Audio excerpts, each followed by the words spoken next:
बांग्लादेश में हिंदुओं पर अत्याचार का मामला चल ही रहा था कि इसी बीच अब खबर ये आ रही है कि 3500 से ज्यादा लोग लापता हो गए हैं। बांग्लादेश में अंतरिम सरकार द्वारा गठित एक जांच आयोग ने कहा है कि उसे सबूत मिली है कि लोगों के गायब होने के पीछे शेख हसीना और उनके शासन के शीर्ष सैन्य और पुलिस अधिकारी का हाथ है। आयोग ने कार्यवाहक पीएम मोहम्मद यूनुस को रिपोर्ट सौंपी है। इस्तांबुल से दिल्ली और मुंबई आने वाली 2 फ्लाइट रद्द हो गई थी। इस वजह से एयरपोर्ट पर सैकड़ों यात्री फंस गए थे। फजीहत होने के बाद एयरलाइन ने राहत विमान भेजने का फैसला किया है। इस्तांबुल एयरपोर्ट पर फंसे यात्रियों को अगले 20 घंटों के अंदर वापस लाया जाएगा।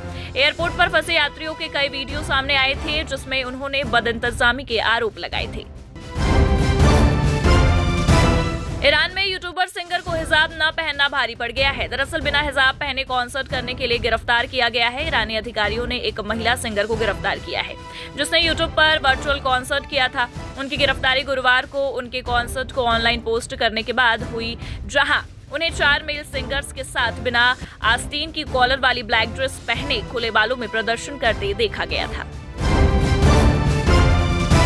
रूसी सेना के तेजी से आगे बढ़ने के बीच यूक्रेन के सैन्य नेतृत्व ने पूर्वी डोनेट्स्क क्षेत्र में सुरक्षा की देखरेख करने वाले कमांडर को बदल दिया है। यूक्रेन युद्ध के मैदान में बैकफुट पर है। रूसी सेना तेज गति से आगे बढ़ रही है। वहीं रूस ने उत्तरी सीरिया के मोर्चों और अलवाइट पर्वतीय क्षेत्र में तैनात अपने सैनिकों को वापस सैन्य अड्डों पर बुला लिया है। अमेरिका के नवनिर्वाचित राष्ट्रपति डोनाल्ड ट्रंप लगातार चर्चा में बने हुए हैं। इसी बीच खबर अब सामने आई है कि डोनाल्ड ट्रंप के खिलाफ एक एंकर की टिप्पणी उसके पूरे न्यूज चैनल को भारी पड़ गई है। बताया गया है कि एबीसी मीडिया ग्रुप अब डोनाल्ड ट्रंप की तरफ से किए गए मानहानि के मामले को निपटाने के लिए $1.5 करोड़ मामले को निपटाने के लिए तैयार हो गया है। दक्षिण कोरिया के राष्ट्रपति की मुश्किलें थमने का नाम नहीं ले रही हैं। बता दें कि दक्षिण कोरिया की संसद ने राष्ट्रपति युन सुक योल के खिलाफ महाभियोग लाने के लिए मतदान किया है। संसद में उनके खिलाफ 204 वोट पड़े हैं। वहीं उनके समर्थन में सिर्फ 85 वोट डाले गए। संविधान के तहत प्रधानमंत्री हान डक-सू कार्यवाहक राष्ट्रपति बन गए। बतौर राष्ट्रपति युन सुक योल की शक्तियां तत्काल रूप से निलंबित कर दी गई हैं।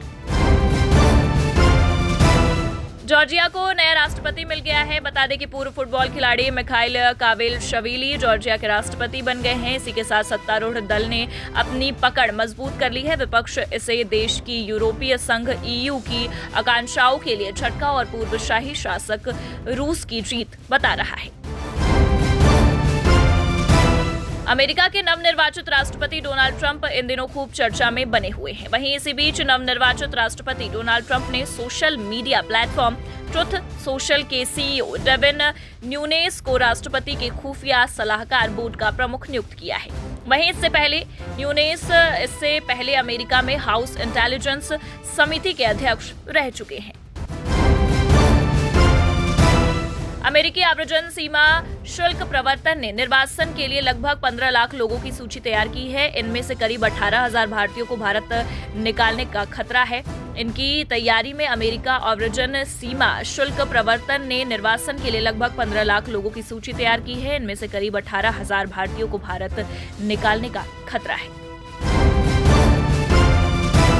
श्रीलंका ने अपने अंतर्राष्ट्रीय सॉवरेन बॉन्ड एक्सचेंज ऑफर के सफल समापन की घोषणा की है, जिसमें 98% बॉन्ड धारकों ने भाग लिया।